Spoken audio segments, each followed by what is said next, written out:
मित्रों, यह तो सभी जानते हैं कि महाभारत के युद्ध में संपूर्ण कुरुवंश दो पक्षों में बंट गया था। पहला पक्ष कौरवों का था, जिसमें भीष्म पितामह, गुरु द्रोण, कर्ण, अश्वत्थामा जैसे महाबली योद्धा थे और दूसरे पक्ष में 5 पांडव और श्री कृष्ण थे। जब यह तय हो ही गया था कि महाभारत का युद्ध होना ही है, तब सभी योद्धाओं ने अपने अपने पक्ष का चुनाव किया था। लेकिन महात्मा विदुर, जो कि धृतराष्ट्र के और पांडु के ही सबसे बड़े भाई थे, उन्होंने अपने आप को इस महाविनाश के युद्ध से दूर रखा था और उन्होंने ना ही कौरवों का साथ दिया था और ना ही पांडवों का साथ दिया था। लेकिन ऐसा क्यों था कि उन्होंने महाभारत युद्ध में भाग ही नहीं लिया था? तो इसे जानने के लिए वीडियो को अंत तक जरूर देखें।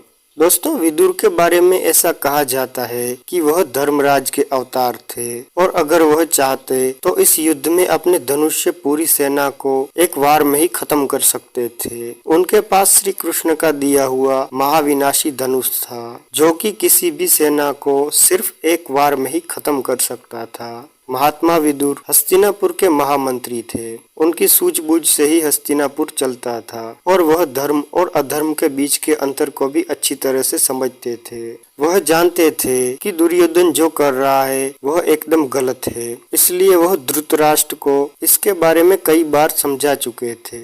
पांडवों का पक्ष लेने के कारण दुर्योधन विदुर से ईर्ष्या करता था और लाक्षागृह के षड्यंत्र के समय में भी विदुर ने ही युधिष्ठिर को सावधान किया था तथा उन्हें इससे बचने की युक्ति भी बताई थी। अगर विदुर चाहते तो अपने धनुष से एक ही वार में युद्ध को खत्म कर सकते थे, लेकिन उन्होंने ऐसा नहीं किया।